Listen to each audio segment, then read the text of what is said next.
கோடி புதியுகம் அன்பு ரசிக பெருமக்களுக்கு இனிய வணக்கம்.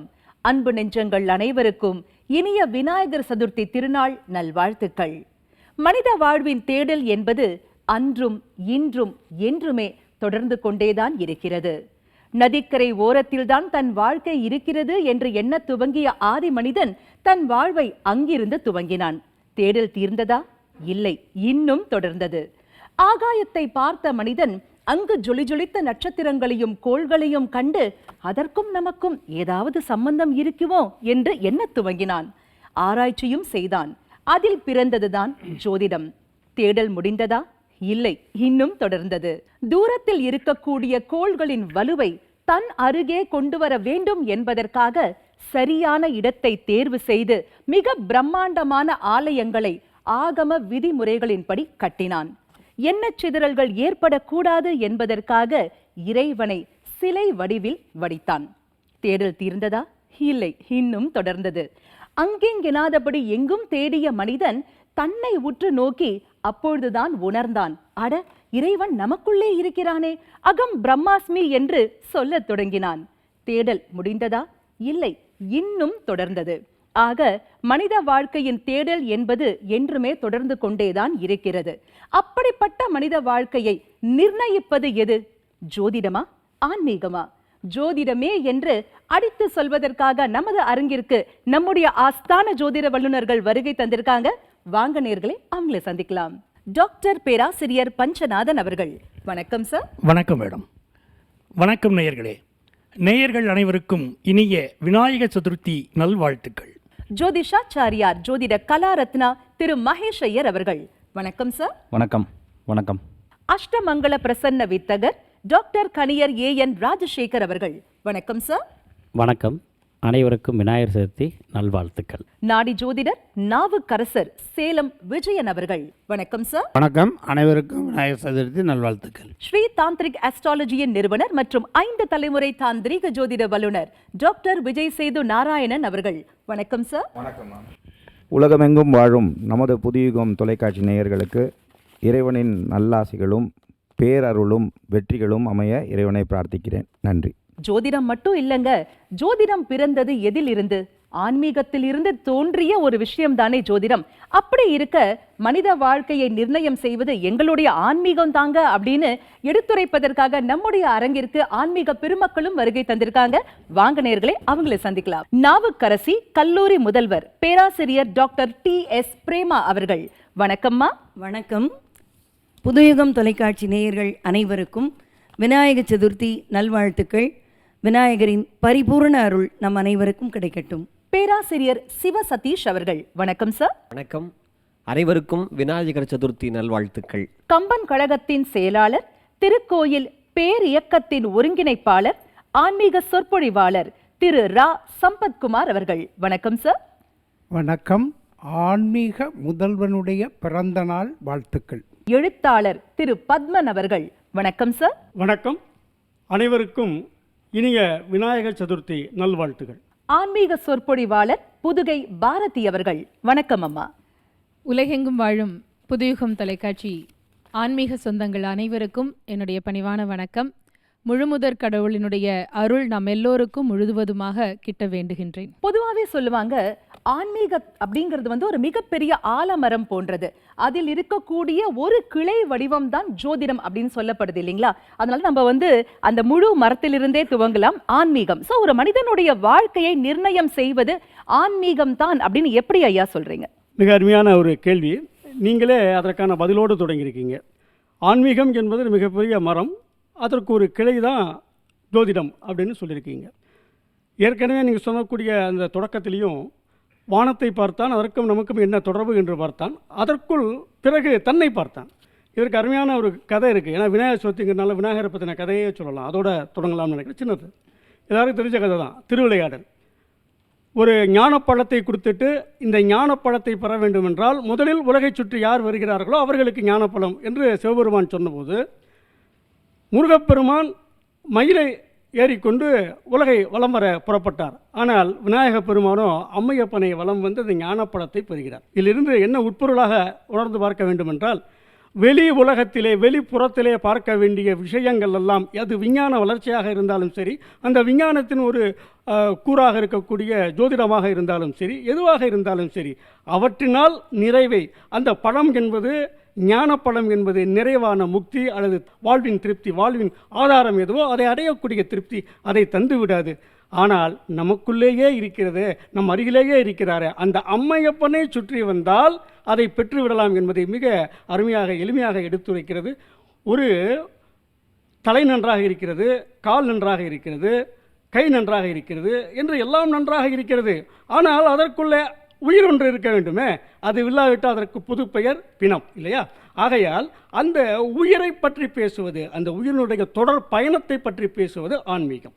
இது ஒரு உயிர் மட்டுமல்ல, வாழ்விலே வாழ்வது உயிர் என்றால் அந்த உயிரின் தொடர்ந்த பயணத்தை பற்றி பேசுவது ஆன்மீகம். அது மிகப்பெரிய கடல் என்று என்னுடைய உரையை தொடங்குகிறேன். நன்றி. அருமை ஐயா. ஆனா நீங்க சொன்ன மாதிரி அந்த உயிரின் வாழ்க்கை பயணம் அப்படின்னு சொன்னீங்க இல்லைங்களா? அந்த பயணம் எவ்வாறு இருக்க போகிறது? கரடு முரடான பாதையா அல்லது நல்ல ஸ்மூத்தான ஒரு பாதையாக அந்த நபரின் வாழ்க்கை இருக்க போகிறதா என்று ஆதி முதல் அந்த முறை கணித்து சொல்லக்கூடிய ஒரு அற்புதமான ஒன்று. ஆயக்கலைகளில் ஒன்று முதன்மையானது என்ன அப்படின்னு பாத்தீங்கன்னாக்கா ஜோதிடம் இல்லைங்களா?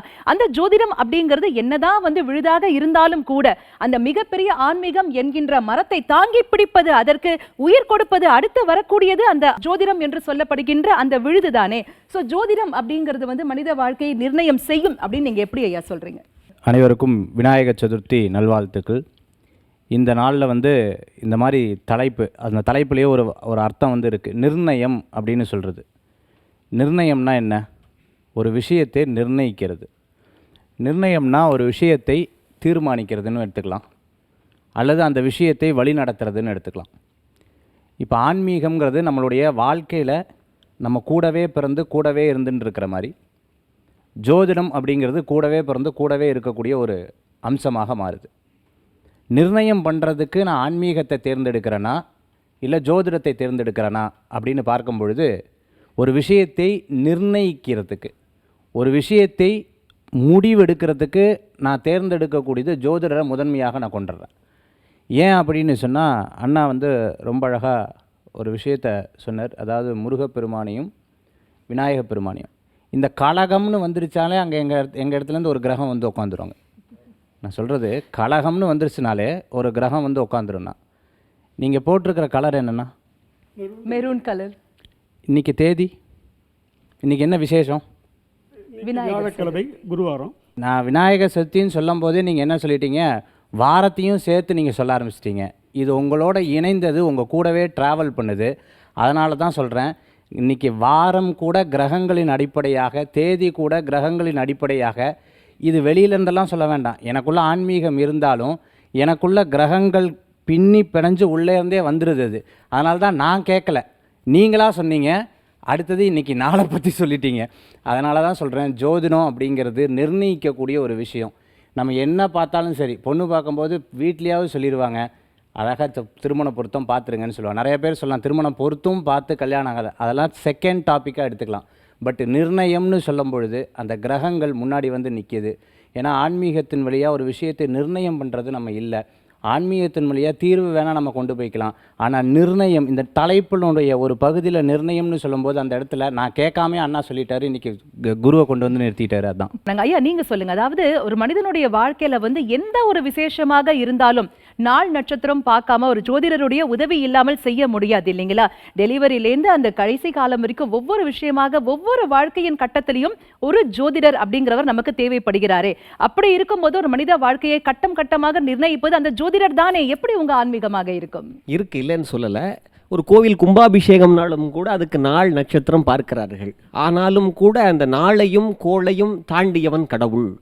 ஞான சம்பந்தர் போகிறாரு, போகும்போது திருநாவுக்கரசர் சொல்கிறார், இப்போ டைம் சரியில்லை, நாளும் கோளும் தீயதாக இருக்குது, போகாதீங்க அப்படின்னு சொன்னபோது, ஆண்டவனுடைய பாதத்தை பற்றி கொண்டால் எல்லாமே தீரும் அப்படின்னு சொல்லிட்டு 9 1 7 18 முடனாய நாள்கள் அவைதாம், அன்பொடு நல்ல நல்ல அவை நல்ல நல்ல அடியார் அவருக்கு மிகவே, ஞாயிறு திங்கள் செவ்வாய் புதன் வியாழன் வெள்ளி சனி பாம்பு 2 முடனே, ஆசரு நல்ல நல்ல அவை நல்ல நல்ல அடியார் அவருக்கு மிகவேன்னு பாடிப்போனார். அப்போ அந்த கோள்களையும் கூட மாற்றக்கூடியவனாக கடவுள் இருக்கிறான்.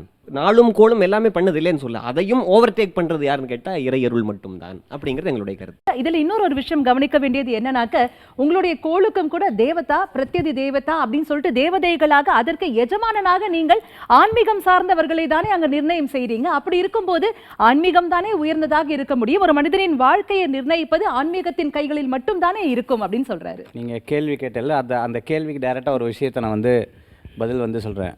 ஆனால் இந்த மதுரைக்கு போகும்பொழுது இந்த சம்பவம் நடக்குது. மதுரைக்கு போகும்பொழுது அப்போ திருநாவுக்கரசர் ஞானசம்பந்தர்கிட்ட இந்த வார்த்தையை சொல்கிறாரு.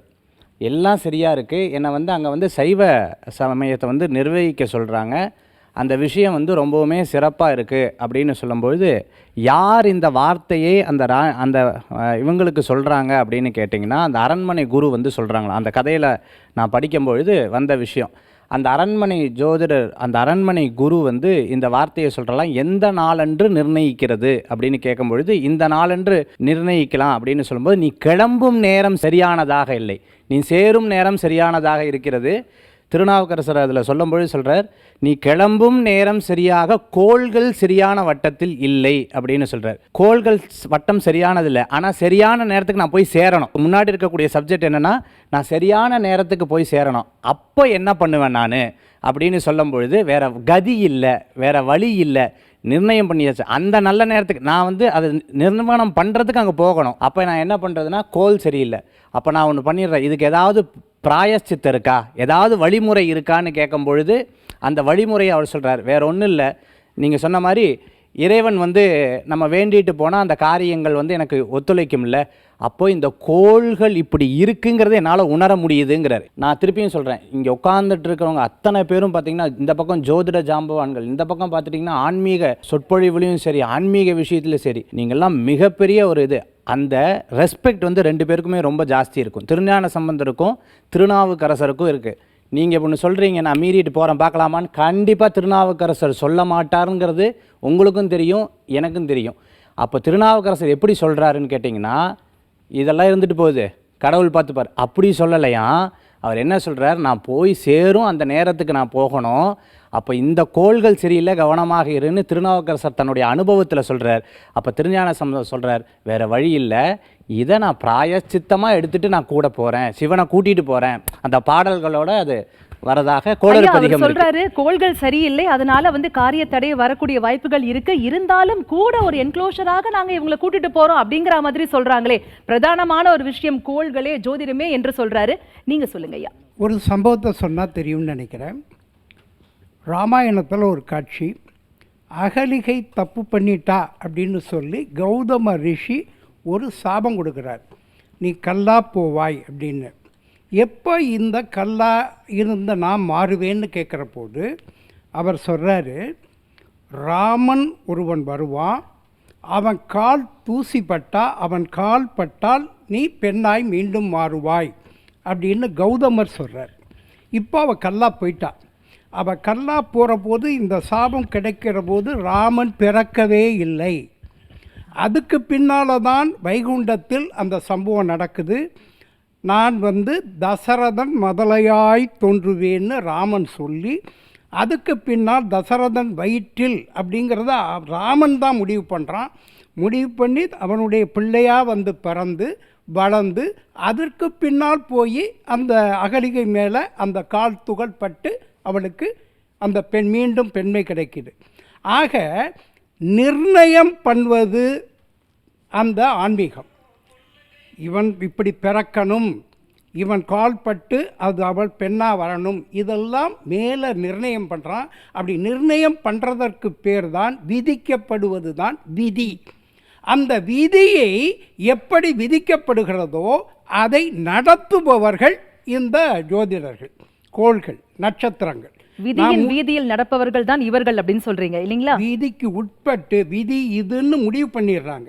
ராமன் பிறக்க போகிறான் அப்படின்ன உடனே எப்போ பிறக்கிறான் அப்படின்னா அவன் அங்கே போய் ராவணனை அடிக்கணும்னு சொன்னால் இந்த நட்சத்திரம் சரியாக இருக்கும்னு முடிவு பண்ணுறான். அவன் பிறக்கிறது புனர்பூசத்தில் பிறக்கிறான். பிறந்ததுக்கப்புறம் அவன் என்ன பண்ணுவான்னு முடிவு வர்றான். இல்ல, புனர்பூச நட்சத்திரத்தை தேர்ந்தெடுப்பதற்கும் காரணம் ஜோதிட ரீதியாக தானே இருக்க வேண்டும். ராமன் முடிவு பண்றான். ராமன் அதான் அவர் முடிவு பண்ணுவதோ இந்த நட்சத்திரத்துல பிறந்தா என்னால அவனை வெல்ல முடியும் அப்படின்னு நினைக்கிறதும் ஜோதிடம் சார்ந்த ஒரு விஷயமாகத்தானே வருகிறது. நான் மறுக்கல, ஜோதிடத்தை நான் எதுக்கல, ஜோதிடத்தை மறுக்கல, ஜோதிடத்தை அப்படியே நான் ஏற்றுக்கொள்கிறேன். ஜோதிடம் என்பது ஆன்மீகத்துக்கு கட்டுப்பட்டது. ஜோதிடம் என்பது ஒரு மிகப்பெரிய ராஜ்யம், அரசு இருக்கிறது என்று சொன்னால் அது ஆன்மீகம். அதில் ஒரு துறை ஜோதிடம். இல்ல, உங்க ஆன்மீகம் தான் பெரியது அப்படின்னு சொல்றீங்க. அப்ப ராமர் எந்த நட்சத்திரத்துல வேணா பிறந்து எப்படி வேணா ராவணனை வென்றிருக்க வேண்டியதானே? ஏன் குறிப்பாக புனர்பூசத்தை தேர்ந்தெடுத்தார்? அங்கதானே ஜோதிடம் எட்டி பார்க்கிறது. ஒரு நட்சத்திரத்துக்கும் ஒரு மரியாதை கொடுக்கிறதுன்னு ஆன்மீகத்துல இருக்கு. அதுதான் இப்ப அஷ்டமியும் நவமியும் ஆகாதுன்னு முடிவு பண்றோம்.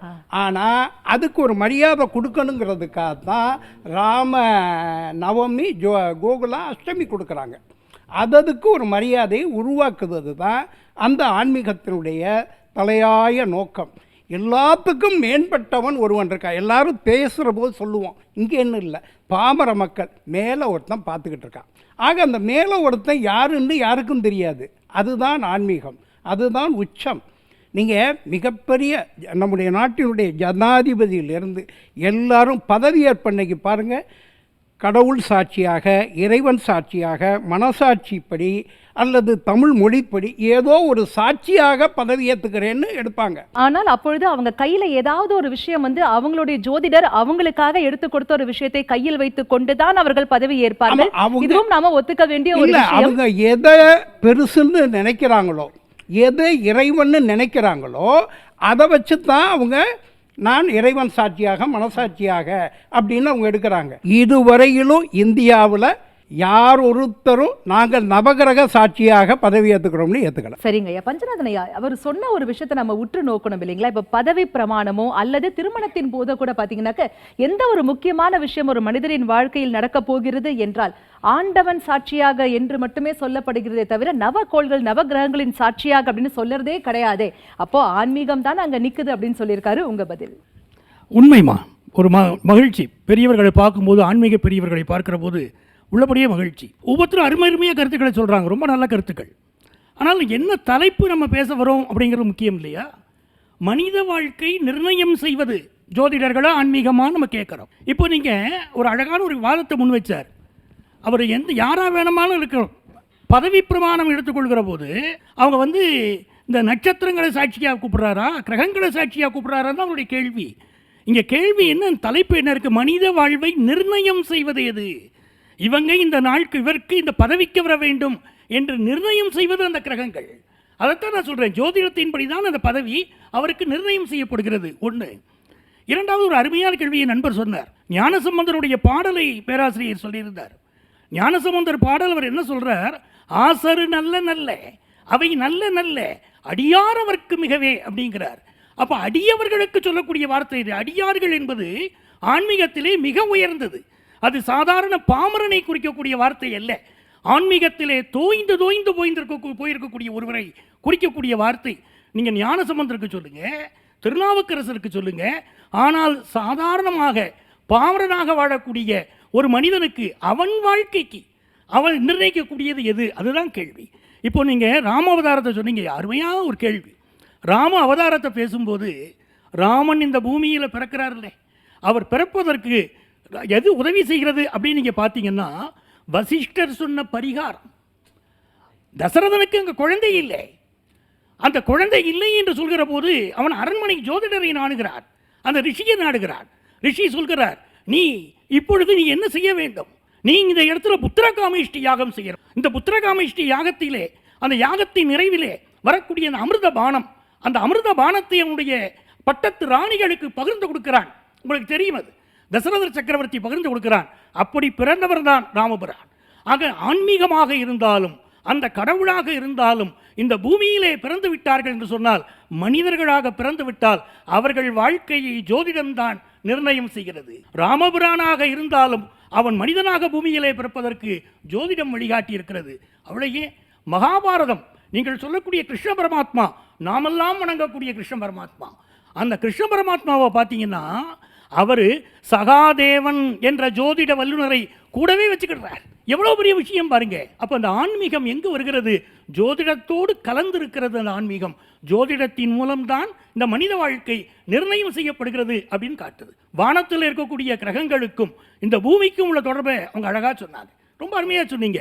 அந்த பூமிக்கு உள்ள தொடர்பை பார்த்துட்டு இந்த மனிதன் என்ன செய்கிறான்? தன் மனதை அமைதிப்படுத்துவதற்கு, தன் வேண்டுதல்களை நிறைவேற்றுவதற்கு இவன் அமைத்தது தான் இந்த கோயில். அப்போ வானத்தில் உள்ள கிரகத்தை தான் அவன் முதல்ல பார்த்தான். ஜோதிடம் தான் முதல்ல வந்துச்சு.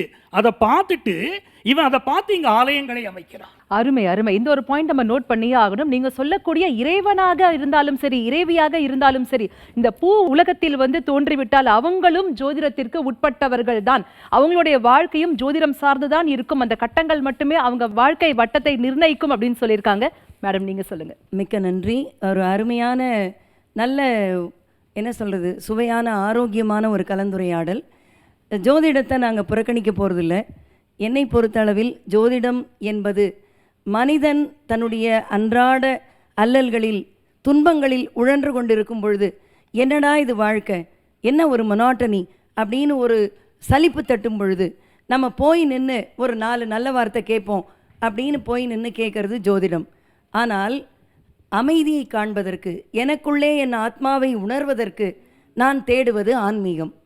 இப்போ அவங்கெல்லாம் சொன்னாங்க, நான் பெரிய பெரிய இடத்துக்கெலாம் போல, ஔவையார் சொல்லியிருக்காங்க, பாலும் தெளிதேனும் பாகும் பருப்பும் இவை 4ம் கலந்துனக்கு நான் தருவேன், கோலம் செய் துங்க கரிமுகத்து தூமணியே நீ எனக்கு சங்க தமிழ் 3ம் தா. நான் தமிழில் இன்றைக்கி பேசணுன்னா கூட கணபதியோட அருள் இருந்தால் தான் பேச முடியும் அப்படின்றது ஒரு கருத்து. ஐயா சொன்னார், பஞ்சநாதன் ஐயா ரொம்ப அழகாக, அதாவது புத்திரகாமேஷ்டி யாகம்லாம் செஞ்சு தசரதனுக்கு குழந்தை பிறந்தது, அதுக்கு எங்களுடைய ஜோசியம் தானே உதவி செய்தது.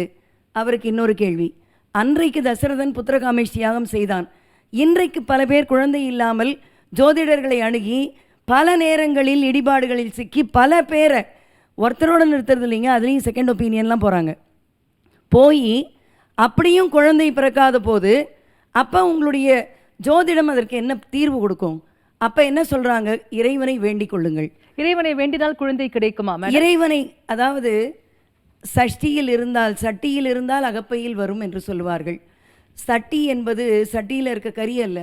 சஷ்டியில் முருகனுக்கு விரதம் இருந்தால் அகப்பையான கருப்பையில் குழந்தை உருவாகும். அனைவருக்கும் கிடைக்குமா? அதுதான் அங்க இருக்கக்கூடிய முதன்மையான ஒரு கேள்வி. அவங்களுடைய ஜாதக பிளானட்டரி பொசிஷனை வைத்து மட்டுமே கிடைக்கும் அப்படின்னு தான் அவங்க சொல்றாங்க. கனியரையா, அப்படி இல்ல. ஒரே ஒரு ராமாயணம், நம்ம திரும்பி வருவோம் மேடம். ராமாயணம் பத்தி பேசும்போது அழகா ஐயா ஒரு கருத்து சொன்னாரு.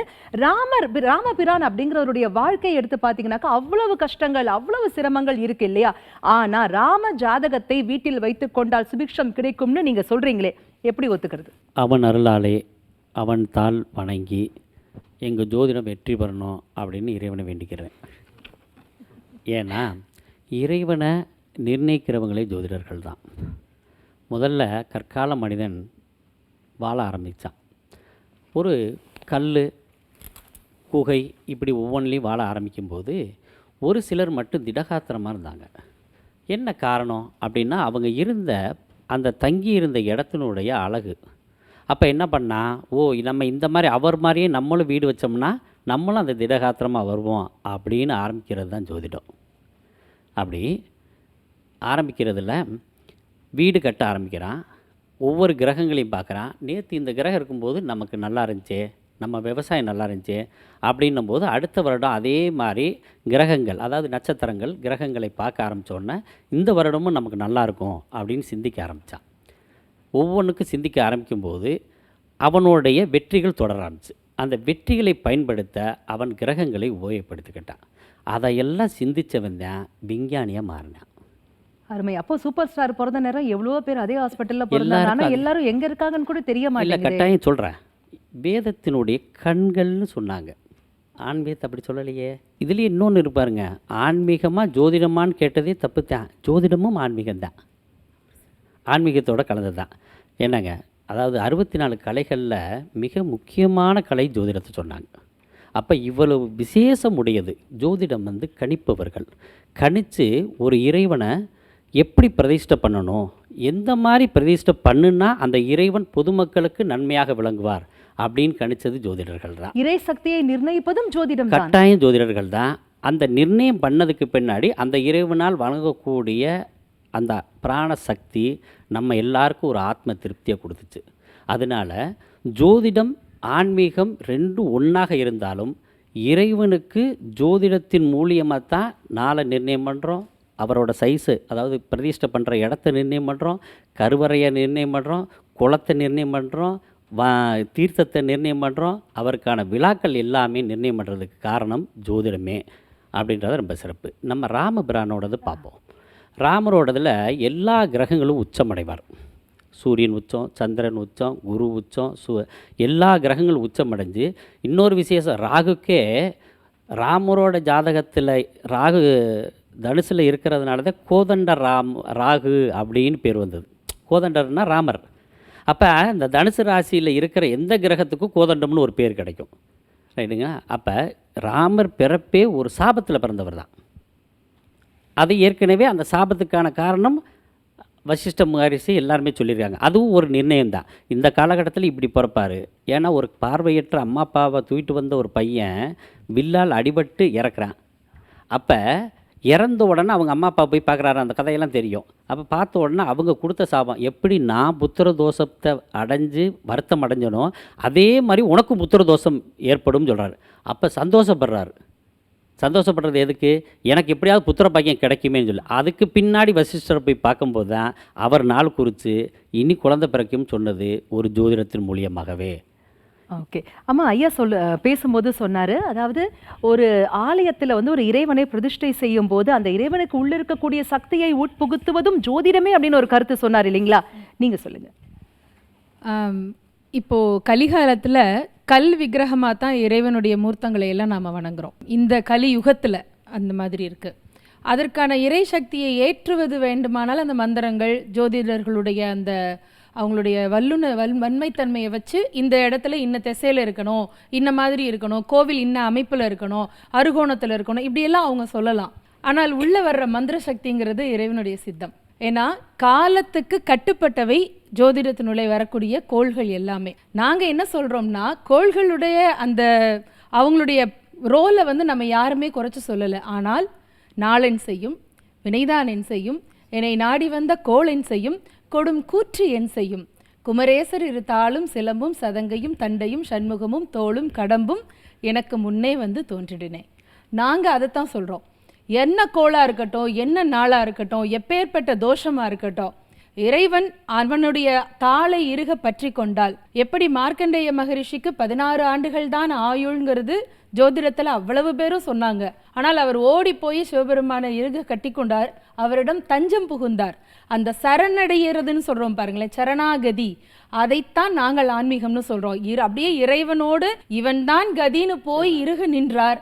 காலன் வேகமாக ஓடி வந்து அவனுக்கும் ஒரு புத்தி மாறி சிவபெருமானுக்கும் சேர்த்து பாசக்கயிறை போட்ட உடனே காலனை உருவாக்கிய அதே மூர்த்தியே கால சம்ஹார மூர்த்தியாக மேலே வந்தார். ஸோ இதெல்லாம் நமக்கு நல்லா தெரியும். அதனால் கோள்களுடைய அந்த பங்களிப்புங்கிறது ஒரு மனிதனுடைய வாழ்க்கையில் மிக முக்கியமானவை. என்னை பொறுத்த வரைக்கும் ஜோதிடர்கள், ஜோசியம், கோள்களுடைய இந்த இயக்கம் எல்லாம் நமக்கு ஒரு வழிகாட்டுதல். நம்ம கூடவே பெரியவங்க வருவாங்க, அப்பா தாத்தா பெரியப்பா சித்தப்பா கூட நடந்து வருவாங்க, எல்லோரும் போயிட்டே இருப்போம். அப்பா சொல்லுவாங்க, அங்கே பாரு அங்கே ஒரு பள்ளம் இருக்குது பார்த்துப்போ, அங்கே பாரு அங்கே முள் இருக்குது ஒதுங்கிப்போ, மா சேலை தலைப்பு முந்தானியை இது பண்ணிக்கோ, விளக்கு எறியறது. வீட்டில் பாட்டி அம்மாலாம் சொல்லிகிட்டே இருப்பாங்க பார்த்தீங்களா. இது மாதிரி வழிகாட்டுதல் தான் ஜோசியம். ஆனால் அதை தாண்டி நம்மளை உள் செலுத்துவது அப்படிங்கிறது இறைவனுடைய சக்தி. அதனால ஆன்மீகம் தான் நம்மை நிர்ணயிக்கிறது. அருமை. விஜய் சேதுநாராயணன் சார், நீங்க சொல்லுங்க, மார்க்கண்டேயனுடைய ஜாதகத்தை உடைத்தது ஆன்மீகம் தானே அப்படின்னு ஒரு கருத்து வச்சாங்க. உங்களுடைய பதில் அதற்கு? முதலில் இந்த தலைப்பை கொடுக்க பெரிய உறுதுணையாக இருந்த புதியுகம் தொலைக்காட்சிக்கும் நவகிரக அமைச்சர்களுக்கும் நன்றியை சொல்லிக்கிறோம். முதல்ல நம்ம பேசுவோம், இது வந்து மார்க்கண்டேயன் அவர்கள் இருக்கட்டும், பட் இருந்தாலும் ஃபஸ்ட்டு நீங்கள் பேசின டாப்பிக்லேருந்தே எடுப்போம். ஐயா சொன்னாங்க, விநாயகர் தந்தை தாய், விநாயகர் சுற்றி வந்தார். இப்போ இதைத்தான் நாங்கள் என்ன சொல்கிறோம், ஜோதிடத்தில் விநாயகர் சுற்றி வந்தார் அப்படின்னு சொன்னால் the most powerful planet is Ketu. அப்போ கேத்து ஒருத்தருக்கு இதாக இருந்ததுன்னா அவங்க வந்து தாராளமாக விநாயகரை வழிபடுங்கள் அப்படின்னு நம்ம சொல்கிறோம். சரி, பரபரன்னு முருகன் போனார். இப்போ இதுக்காக இங்கே உட்கார்ந்துருக்கிற எல்லாருமே ஆன்மீகவாதிகள் இல்லாதவங்க யாருமே கிடையாது. நாங்கள் ஆன்மீகம் சிறந்தது இல்லை என்றும் சொல்லவில்லை. அவன் அருளாலே அவன்தாள் வணங்கி எல்லாரும் இவ்வளோ பேசணுன்னாலும் 1 2 3 4 5 பேருக்கும் ஜாதகத்தில் ஆன்மீகத்தை பேச வேண்டிய கட்டாயம் இருந்தால், அமைப்பு இருந்தால் மட்டுமே இந்த இடத்தில் பேச முடியுமே ஒழிந்து தனித்தன்மம் இருக்கிறதுனாலையோ நம்ம வந்து திருஞான சம்பந்தரை பேசுகிறதுனாலையோ திருநாவுக்கரசர் பேசும்போது இதைத்தான் ஜோதிடத்தில் என்ன சொன்னாங்கன்னா, வேதத்தின் கண்ணான ஜோதிடம். அப்போ அதில் என்ன சொன்னாங்க, காலம் வர்த்தமானம்னு சொன்னாங்க. அப்போ திருஞான சம்பந்தரும் திருநாவுக்கரசரும் வாழ்ந்த காலங்கள் வேற. இன்றைக்கி நம்ம வாழ்ந்துட்டு இருக்கிறது 2024. இந்த தலைப்பு என்ன, வாழ்க்கையை தீர்மானம் செய்வதும் நிர்ணயிப்பதும் யார்? பெரியவர் ஐயா சொன்னாங்க, இந்த மாதிரி விஷயங்களில் ராமபிரான் வந்து இப்படி இருந்தார். அதை நல்லா டீப்பாக போய் படித்தோம்னா அதுலேயே வந்து ராமர் ஒரு ஸ்டேஜில் மனசு நொந்து போயிடுறார். என்னடா ராஜா வாழ்க்கை வாழ்ந்தோமே, இப்போ நம்ம இவ்வளோ கஷ்டப்படுறோமே அப்படின்னு விரும்பி போகிறார். அப்போது அவர் யாரை கும்பிடுவார்னா, பல பேருக்கு தெரிஞ்சிருக்கும், அவர் யாரை கும்பிடுவார்னா நம்ம பெருமான் ஈசனை தான் கும்பிடுவார். அப்போ அவர் அழறார், எனக்கு என்னப்பா இப்படி இருக்கே அப்படின்னு சொல்லும்போது, இது காலத்தின் கோலமடா, அப்போ நீ வந்து ஸ்ரீ அஸ்வத்தநாராயண சுவாமியை கும்பிடுன்னு சொன்னதும் பரிகாரமே. அப்போ ஆனானப்பட்ட ராமச்சந்திரமூர்த்தி எல்லாம் முடிச்சுட்டு ராவணேஸ்வரரை வதம் செய்துட்டு வரும்பொழுது அவர் யார்கிட்ட போய் பரிகாரம் கேட்குறார், யார்கிட்ட போய் கேட்குறார்? அப்போ ராமநாத சுவாமி எங்கே வந்தார்? அப்போ வந்தார்னா அப்போ இந்த ஜோதிடமும் ஆன்மீகமும் வேறு கிடையாது. பட் நம்ம சொல்கிறது என்னென்னா, பேராசிரியர் சொன்னாங்க, இந்த மாதிரி வந்து பார்த்திங்கன்னா சஷ்டியில் இருந்தால் அகப்பையில் வரும். கண்டிப்பாக சத்தியமாக உண்மை, முருகன் பேசக்கூடிய கடவுளே. ஆனால் எல்லாருக்கும் சஷ்டியில் விரதம் இருந்து குழந்தை வந்ததா? இதுதான் ஜோதிடம். நிச்சயமா இது வந்து ஒரு முக்கியமான ஒரு கேள்வி இல்லைங்களா? ஐயா, நீங்க சொல்லுங்க, உங்களுடைய ஆன்மீக பரிகாரம் அப்படிங்கிறது காமனான ஒரு விஷயமா இருக்கு. ஆனா இவங்க சொல்லக்கூடிய ஜோதிட பரிகாரம் அப்படிங்கிறது தனி மனிதனின் ஜாதகத்தை பேஸ் பண்ணின ஒரு விஷயமாக இருக்கு. இதில் கிடைக்கக்கூடிய ரிசல்ட் அப்படிங்கிறது நீங்க சொல்லக்கூடிய அந்த மொத்தமாக இருக்கக்கூடிய பரிகாரத்தில் கிடைக்கிறதா? அனைவரும் சட்டியில் விரதம் இருந்தால் அகப்பையில் எவ்வாறு கிடைக்க மாட்டேங்குது. அங்கதானே ஒரு கேள்விக்குரிய ஆன்மீகத்தின் மீது எங்களுக்கு தோன்றுது.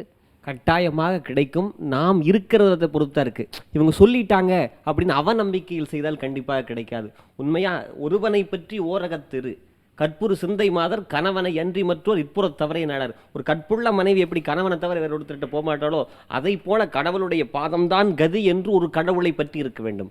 இப்ப ஜாதகத்துல ஒருத்தருக்கு சாதகமே இல்ல சார், உங்க ஆன்மீகத்தின் வாயிலாக அவருக்கு வெற்றியை கொடுக்க முடியுமா? கட்டாயமாக முடியும். எப்படி முடியும்? எங்க பதிகமே சொல்லியிருக்கேன். இப்ப நவகிரகங்கள் தான் எல்லாத்தையும் இயக்குறாங்கன்னு சொல்றாங்க. அந்த நவகிரகத்திலேயே ஆண்டவன் வரிசையா நில்லுன்ட்டார். எங்க திருவாரூர் போனீங்கன்னா வரிசையா நில்லு அப்படின்ட்டார். திருக்கோளிலின்னு ஒரு ஊர் இருக்கு, திருக்குவளைன்னு நீங்க சொல்றாங்க. அந்த கோளிலில போய் கும்பிட்டா கோளே இல்லை. திருக்கோளி நாளாய போகாமை நஞ்சனையும் கண்டனுக்கு ஆளாய அன்பு செய்வாம் மட நெஞ்சு அரண்நாமம் கேளாய் கிளைகளுக்கும் நம் கேடுபடா திறமருளி கோளாய நீக்கும் அவன் கோளிலியம் பெருமானே. கோள்கள் என்ன பிரச்சனை வேணாலும் நான் இருக்கேன்பா, கவலைப்படாத என்று அவர் இருக்காரு சார். ஆனா அவரே இந்த உலகத்தில் வந்து எங்களை போன்ற மனிதர்களாக பிறப்பை எடுத்தால் அந்த இடத்தில் ஜாதகம் ஜோதிடம் தானே அவருடைய வாழ்க்கையை நிர்ணயிக்கிறது. அதற்கு உதாரணமாக எவ்வளவோ பேர் சொல்லலாம். மகேஷ் ஐயர் சார், நீங்க சொல்லுங்க. புராணங்கள்லாம் நிறைய பேசுறதோட இப்போ ஒரு பாட்டு வந்திருக்கு. மனுஷனா கடவுள் மட்டும் வந்து பொண்ணு கேட்க போனான்னு வைங்களேன், அவனுக்கே தெரியும் வாழ்க்கைனா என்னன்னு தெரியும் அப்படின்னு. அதுலேயும் ரிஜெக்ட் ஆனான்னா அப்போ தெரியும் எனக்கு நேரம் சரியில்லைன்னு தான் சொல்லுவேன், எனக்கு ஆன்மீகம் சரியில்லைன்னு சொல்லவே மாட்டான். அதான் நேரம் சரியில்லைங்கிற வார்த்தை இருக்குது பார்த்தீங்களா, இது எப்போன்னா தோற்ற அத்தனை பேர்கிட்ட கேட்டால் தெரியும். ஒருவேளை வெற்றி பெற்று நம்ம இப்படி உட்காந்துட்டு பேசும்பொழுது நமக்கு எல்லாமே அதான் கடவுளா ஜோசியமா அப்படின்னு நம்ம பேசுவோம். ஆனால் எங்கேயாவது பஸ்ஸை விட்டுருப்பான் பாருங்கள், அவங்ககிட்ட போய் கேட்டு பாருங்கள். ஒரு இன்டர்வியூ அட்டன் பண்ணதுக்கப்புறம் 10 பேரில் ஒன்று போச்சுன்னு வைங்களேன், அடுத்தது பார்த்தீங்கன்னு சொன்னால் குழந்தை இப்போ பற்றி பேசிகிட்டு இருக்கோம். இந்த குழந்தையை பற்றி பேசும்போது அந்த பெற்றவங்ககிட்ட போய் கேட்டு பாருங்கள், எனக்கு நேரம் சரியில்லைப்பா, அதுதான் உண்மை. ஏன்னா சொந்த பந்தமெல்லாம் நம்மளை பிடிச்சி திட்டுறாங்க. நீங்கள் கேட்டது அதுதான். இன்றைய வாழ்க்கைக்கு நிர்ணயம் பண்ணக்கூடியது கிரகங்களா அப்படின்னு சொன்னால், நேரம் தான் நல்லா இருந்தால் வாழ்க்கை நல்லா இருக்குமே, கையெழுத்து சூப்பராக இருக்குன்னு சொன்னேன் அப்படின்னு ஒரு ஸ்டாப் வச்சாங்க. என்னங்க கையெழுத்து நல்லா இருக்குன்னு தானுங்க சொன்னேன் அப்படின்னா, கையெழுத்து நல்லா தான் இருக்குது அப்படின்னு சொல்லி நிறுத்திட்டாங்க. அடுத்த வார்த்தை உங்களுக்கு தெரியும் என்ன சரியில்லைன்னு சொல்லிட்டு. நிர்ணயிக்கிறது எதுங்க? எனக்கு ஒரு அதிர்ஷ்டம் வேணும் அப்படிங்கிறது நிர்ணயிக்கிறது எதுங்க? இப்போ பாரதி மேடம் கையில் ராசிக்கல் போட்டிருக்காங்க. ராசிக்கல் நிர்ணயிக்கும் போது எனக்கு ஒரு ராசியாக சேர்ந்து வரணும் இல்லை அப்படின்னு தானே அப்படின்னு தானே நிர்ணயிக்கிறாங்க. அட்லீஸ்ட் இந்த ராசிக்கல்லாவது பாருங்க, நாங்கள் கூட நிகழ்ச்சிக்கு வரும்போதாவது கைட்டி வச்சுட்டு வந்துக்கலாம்ல. ஜோசியராக நானே போடல, அவங்க பாருங்க கையில் கரெக்டாக அதுவும் குருமேட்டில் போய் போட்டு வச்சுருக்காங்க. ஸோ ஒரு மனிதனுக்கு வாழ்க்கையில் ஏதோ ஒரு அதிர்ஷ்டம் சேர்ந்து வரணும்ல. நான் சொல்கிறது, தன் மேலே நம்பிக்கை இருந்தாலும் கிரகத்தின் மேலே நம்பிக்கை இன்றைக்கி மனுஷனுக்கு ரொம்ப ஜாஸ்தியாச்சு. நம்ம பார்க்குறோம் இன்றைக்கி திருச்செந்தூர் கோயிலில் கூட்டம். தயவுசெய்து ஜோசியர்கள்லாம் பேச, ஏன்னா ஆரம்பிக்கும் போது நான் சொல்லுவேன், முருகா முருகா முருகான்னு சொல்லிட்டு இருப்பேன். தயவுசெய்து எப்பா கொஞ்ச நாள் ரிலீஃப் கொடுப்பா, எங்கேயாவது கோயிலுக்கு போனால் கொஞ்ச நாள் ரிலீஃப் கொடுப்பாங்கிறாங்க. ஏங்க அப்படிங்கிறேன். கோயில் அர்ச்சகர் சொல்கிறார், முட்டி 2 உடஞ்சுது.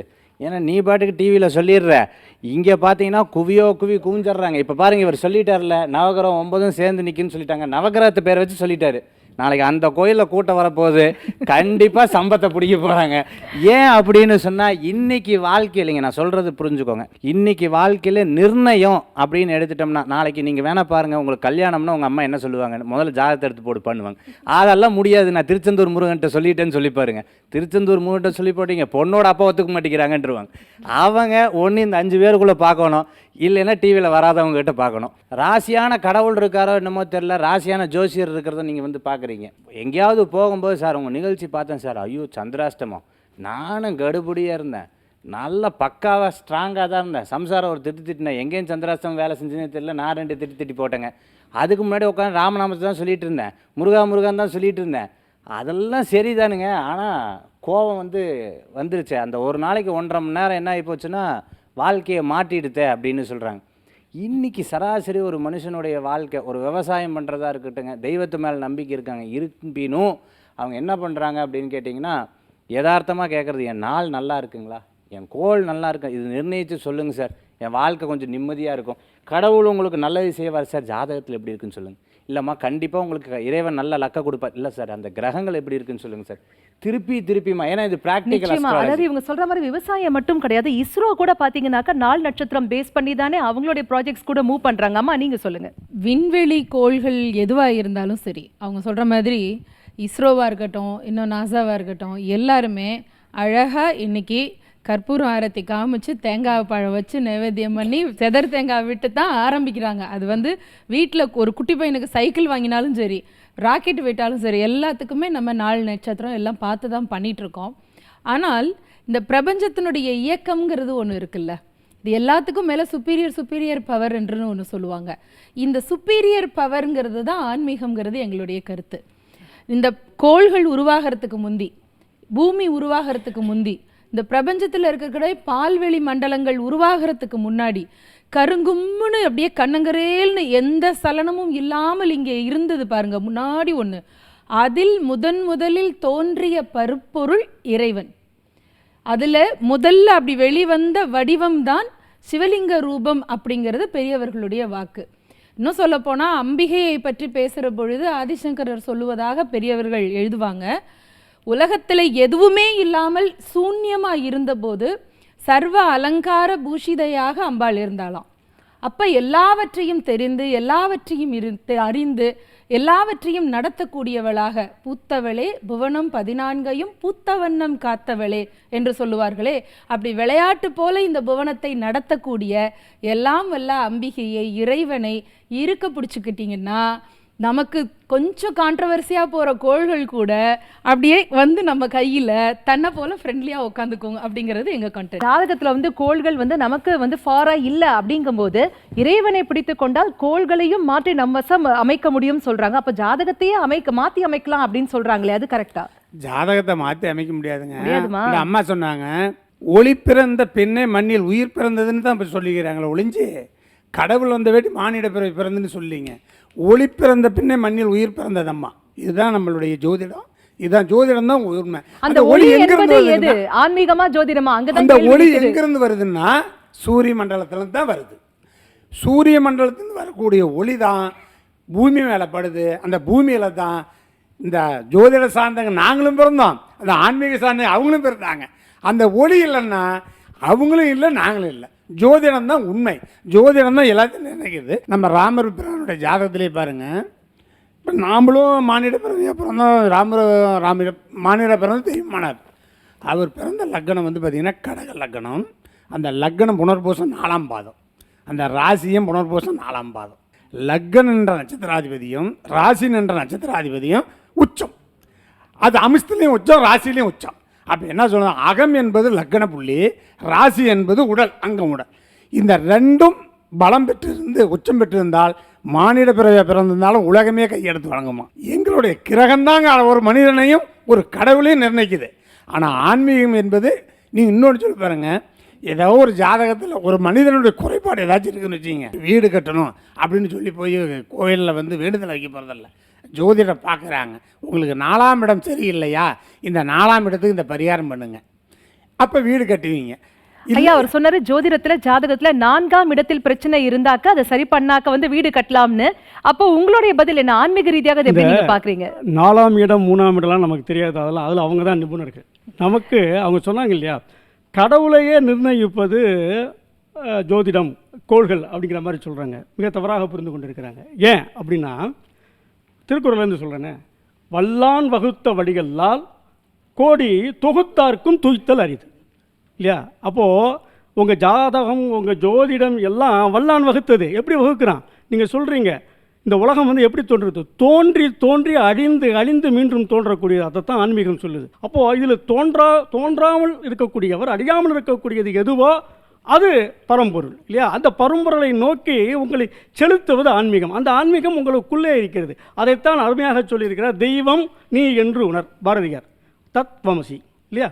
அதுக்கப்புறம் நான் மட்டும் கடவுள், தத்துவமசினா தெய்வம் நீ என்று உணர்ந்து எதிர்பார்ப்பில் சொல்கிறார். அகம் பிரம்மாஸ்மி, எனக்குள்ளும் தெய்வம் உனக்குள்ளும் தெய்வம், சர்வம் கல்பிதம் இதம் பிரம்மம், உலகத்தில் இருக்கக்கூடிய எல்லாமே தெய்வம் இல்லையா என்று சொல்லிக் கொடுக்கக்கூடியது ஆன்மீகம். அதில் ஒரு கூறு உங்களுடைய ஜோதிடம். இன்னொரு விஷயம், நீங்கள் ஏற்கனவே இருக்கிறத இண்டிகேட் பண்ணுறீங்க, அவ்வளவுதான். இது இப்படி இருந்தால் இப்படி ஆகும்னு சொல்கிறீங்க, முடிவை நீங்கள் மாற்றலை. பரிகாரத்தின் மூலமாக மாற்றலாம்னு அவங்க சொன்னாங்களே, கடவுளை தானே சொல்கிறாங்க. பரிகாரத்துக்கு போய் ராகுவை கும்பிடுங்க, கேதுவை கும்பிடுங்கன்னு சொல்லுங்கள். எல்லா கோவிலுக்கும் திரும்ப சொல்கிறேன், எல்லா கோவில்களுமே ஒரு சிவபெருமானுடைய கோவிலாகத்தான் இருக்கிறது. இப்போ நீங்கள் இவங்களுடைய முயற்சிகளால் தர்பாரண்யேஸ்வரர் கோவில் சனீஸ்வரன் கோவிலாகி விட்டது. அது தர்பாரண்யேஸ்வரர் கோவில். இன்னொரு விஷயம் சொல்கிறேன், சனி ஈஸ்வரன் அல்ல, சனைச்சரன், மெதுவாக நகர்பவன். சனைச்சரன், சனை சனி சனை சரண். அந்த சனி என்பது சனை என்பது அந்த விசர்க்கத்தினால வருது, சர என்றால் நடப்பது. ஆக மெதுவாக நகர்வு. ஏன்னா சுற்றி வர்றதுக்கு 2.5 வருஷம் ஆகுது. நீங்கள் சொல்கிறீங்க சூரியன் அதுலேருந்து வந்தது. இல்லை, இறைவனை சொல்லும் போது கோடி சூரிய பிரகாசம், சூரியனை போல கோடி. இந்த சூரியன் நெபுலாங்கிற ஒரு கண்டத்திலேருந்து நெபுலாங்கிற ஒரு கோள் வெடித்து சதறி இந்த சூரியன் உருவாச்சு. இதே போல் ஏகப்பட்ட சூரியன்கள் இருக்கிறது. இந்த சூரியன்களெல்லாம் உருவாக்கியது யார், எப்படி இயங்குகின்றன என்று பார்த்தால், நீங்கள் சொல்கிறீங்களே, நீங்கள் சொல்லக்கூடிய அத்தனை சித்தாந்தமும் கர்ம சித்தாந்தமும் எல்லாம் ஊழில் பெருவழி யாவுல என்று சொல்லும்போது அந்த ஊழை படைப்பது யார்? உங்களுடைய வினை. அப்போ உங்கள் வினையை சரி செய்து கொள்ளுங்கள் இல்லையா. அருமை. ஐயா பேசும்போது ஒரு விஷயம் சொன்னாங்க, நம்முடைய சோலார் சிஸ்டம் பத்தி மட்டுமே நீங்க பேசுறீங்க, அங்க இருக்கக்கூடிய கோள்கள் தான் உங்களுடைய ஜாதகத்துல வந்து நீங்க பேசுறீங்க. ஆனா இறைவன் என்பவன் கோடி சூரியத்தை பிரகாசத்தை உள்ளடக்கியவன். நம்ம விஞ்ஞானமும் அதாங்க சொல்லுது. நம்மளுடைய சோலார் சிஸ்டம் மட்டும் கிடையாது, இதே மாதிரி இன்னும் நிறைய சிஸ்டம்ஸ் இருக்கு அப்படின்னு கண்டுபிடிச்சிருக்கு இல்லைங்களா. இவங்க அவ்வளவு பெரிய விஷயமாக அந்த ஆன்மீகத்தை கொண்டு செல்கிறார்கள். அப்போ உங்களுடைய ஜோதிடம் என்பது அதற்கு முன்பாக எப்படி நிற்க இயலும்? மனதிலே மாளிகை வாசம் கிடைத்ததோ மரநிழல் நேசம், எதற்கும் நான் கலங்கியதில்லை இங்கே அப்படின்னு பாடல், அருமையான பாடல். அப்படின்னு பாடலை உங்களை பாட செய்வதும் அந்த இறைவன் தான் அப்படின்னு அவங்க சொல்றாங்க. இருக்கலாம். இந்த விஷயம் கிடைக்குமா கிடைக்காதான்னு ஒரு மனதிடத்தை உருவாக்குவன் ஜோதிடன். அவனுக்கு மர நிழல் கிடைக்குமா, நல்ல மாளிகை கிடைக்குமா, ஒரு எனக்கு என்ன கிடைக்கும்ன்றது உணர்த்திட்டோம்னா பேராசைப்பட மாட்டான். ரைட்டுங்களா. மாணிக்கவாசர் வந்து மனசுக்குள்ளேயே கோயில் கட்டினார். அது வெளியில் கட்ட முடியுமா அப்படின்றத நம்ம ஒரு ஜாதகத்தில் வச்சு சொல்லலாம். ஒரு மனிதன் கிடைக்கிறவனை பற்றி இங்கே பேச்சே இல்லை சார். கிடைக்காதவனுக்கு அதை கிடைக்க செய்வதுதான் இறைவன் அப்படின்னு அவங்க சொல்கிறாங்க. கிடைக்காதுன்றத சொல்கிறது ஜோசியர். கிடைக்க செய்வதில் தானே அவனுடைய வாழ்க்கையே இருக்கிறது. இப்போ நம்ம டாபிக் அதானே, மனித வாழ்க்கையின் வந்து நிர்ணயிப்பது எது, அவனுடைய வாழ்க்கையை எடுத்து செல்வது எது. நாங்களும் பரிகாரம் கொடுத்துக்கிட்டு இருக்கோம். ஒருத்தருக்கு ஜாதகத்தில் குழந்தை பாக்கியம் இல்லை அப்படின்னா நாங்கள் என்ன செய்கிறோம், பரிகாரங்கள் கொடுக்குறோம். அதே மாதிரி ஒரு ஆணோட ஜாதகத்திலையோ பெண்ணோட ஜாதகத்திலையோ திருமண வாழ்க்கை ஒரு குறிப்பிட்ட காலத்துக்கு பின்னாடி நல்லா இருக்காதுன்றது ஒரு ஜோதிடன் கட்டாயம் உணர முடியும். அதுக்காக என்ன செய்கிறோம், பின்னாடி வாழ்க்கை நல்லா இருக்கணும்னு இறைவனை நாட சொல்கிறோம். தெய்வன் அதாவது ஜோதிடன் ஜோதிட பிரச்சனைக்கான சொல்யூஷன் இவங்க ஆன்மீகத்துல தான் இருக்கு, ஜோதிடத்துல இல்லன்றீங்க. இருக்கு.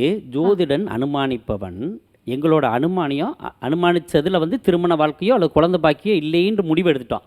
இறைவன் தீர்மானிப்பேன், அவனையாவது போய் பிடிங்க. அங்க அவங்க கிட்ட தானே நீங்க வரீங்க, ஆன்மீகம் கிட்ட தானே வரீங்க நீங்க. என்னங்க அது கிடைக்காதுன்னு தெரிஞ்சு சொல்லியிருக்கோம் இல்லைங்களா? அது கிடைச்சிட்டா தான் நாங்கள் சந்தோஷப்படுறோமே. அதுக்கு நாங்கள் யாரை போய் கும்பிடணும்னு சொல்றது ஜோதிடம். ஐயா இவர் சொல்றாரு, இப்போ ஜாதக ரீதியாக ஒரு பிரச்சனை இருக்குனாக்கா அதற்கான தீர்வாக நாங்க சொல்வது உங்க ஆன்மீகம் தான் அப்படின்னு அவர் சொல்லியிருக்காரு. ஐயா நீங்க சொல்லுங்க. இப்போது நாங்கள் அதைத்தான் நிர்ணயம் அப்படிங்கிறது என்னென்னா முடிவானது, ஏற்கனவே முடிவானது, நிர்ணயிக்கப்பட்டது நிர்ணயம். ஐயா சொன்னாங்க மகாபாரதத்தை பற்றி. பஞ்சபாண்டவர்கள் 5 பேர் பிறக்கணும், குந்திக்கு ஒவ்வொரு தேவர்களுடைய பிள்ளையாக பிறக்கணும் அப்படிங்கிறது விதி. அது மாதிரி யமதர்மனுடைய பிள்ளைக்கும் குந்திக்கும் பிறந்தவன் தருமன். இந்த தருமன்னு ஒருத்தன் பிறக்கணும், அவன் தான் மூத்த பிள்ளை. அவன் உலகத்தில் தர்மத்தை நிலைநாட்டணும், மக்களுக்கு தர்மத்தை சொல்லணும் அப்படிங்கிறது நிர்ணயிக்கப்பட்டது விதி. அது ஆன்மீகம். அவன் எப்போ வந்து பிறக்கிறான் அப்படின்னா அவங்க சொல்கிற ஜோதிடம் சரியாக இருக்கிற போது வந்து பிறக்கிறான். இதை மகாபாரதம் அழகாக சொல்லுது. சிவமுற முகூர்த்தம் வாரம் தினத்திதி கரணம் யோகம் நவமெனும் விளங்கும் கோள்கள் நல் நிலையில் நின்றபோது அவனியை ஒரு கோளாக்கி ஆளுமென் அறிவின் மிக்க தவனரி முனிவன் கூற பிறந்தனன் தருமன் என்பான். எல்லாம் அந்த நவகோள்கள் 4 எல்லாம் சரியான நேரத்தில் இருக்கிற போது தருமன் பிறந்தான். அவன் அந்த அவனியை ஒரு கோளின் கீழ் ஆட்சி செய்தான். ஐயா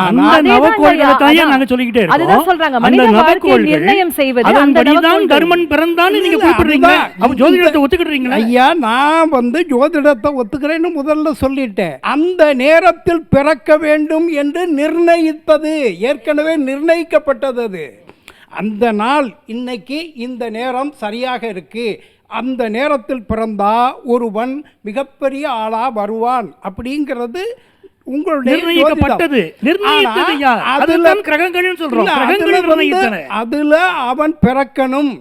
அதுல வந்து தர்மன் பிறந்து இந்த உலகத்துக்கு தர்மத்தை சொல்லணுங்கிறது வீதி. அதுதான் நிர்ணயிக்கப்பட்டது. அதை வழி நடத்துபவர்கள் நீங்கள்.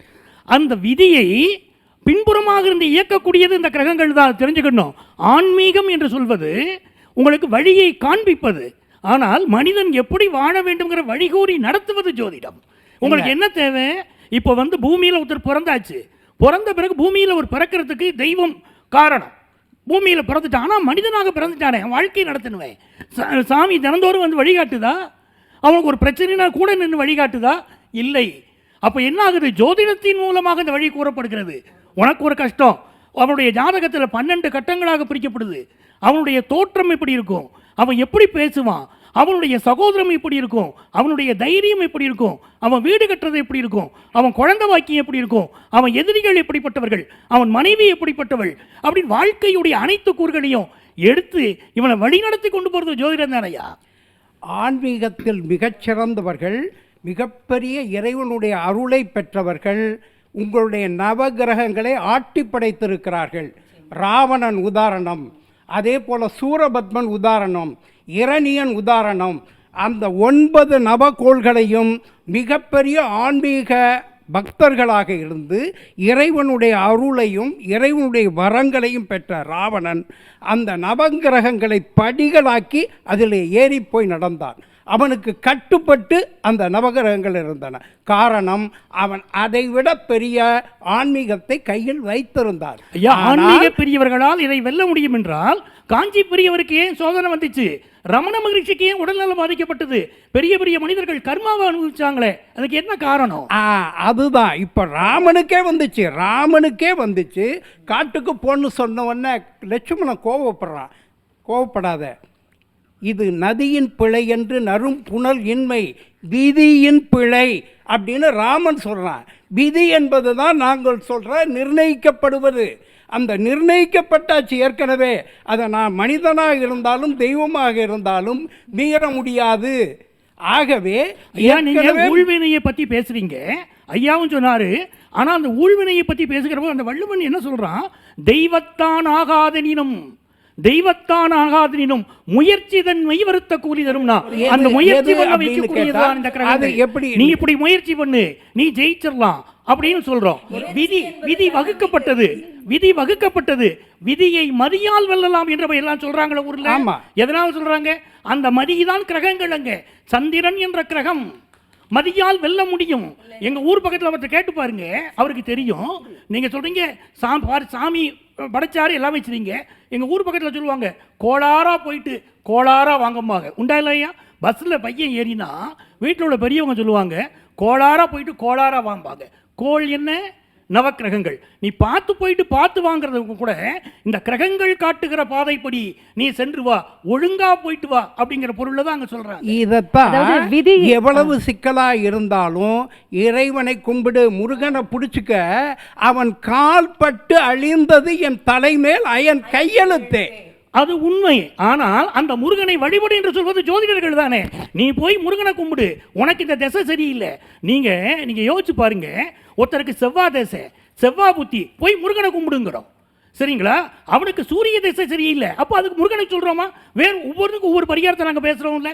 இந்த பரிகாரம் இந்த தெய்வத்தை வழிபட்டால் தான் இவருக்கு இந்த காரியம் நடக்கும் அப்படின்னு கண்டுணர்ந்து சொல்லக்கூடியவர்கள் ஜோதிடர்கள். நீங்க இன்னும் ஒரு விஷயத்தை கேட்கணும்யா. ஆன்மீகம் என்று நீங்கள் சொல்வது பொத்தாம் பொதுவான ஒரு வார்த்தை. ஆன்மீகம்னா நம்முடைய முன்னோர்கள் சொல்ல எடுத்துக்கோங்க. வேத காலம். வேதம் என்பது ஆன்மீகம் அல்ல. வேதம்ங்கிறது என்ன? மனித வாழ்க்கை நெறிமுறைகளை சொல்வதுதான் வேதம். 6 வேதங்கள் மனிதனுடைய வாழ்க்கை நெறிமுறைகளை சொல்லிச்சு. அந்த வேதம் தான் அக்னியை பற்றி, ருத்ரன் வழிபாட்டை பற்றி சொல்லுது. தெய்வங்களையும் பேசுகிறது வேதம். வேதமே தெய்வம் இல்லை. இரண்டுக்கும் உள்ள வேறுபாடு நம்ம புரிஞ்சுக்கணும். வேத காலத்திற்கு பின்னால சங்க காலத்தில் சில தெய்வ வழிபாட்டை சொல்கிறோம்.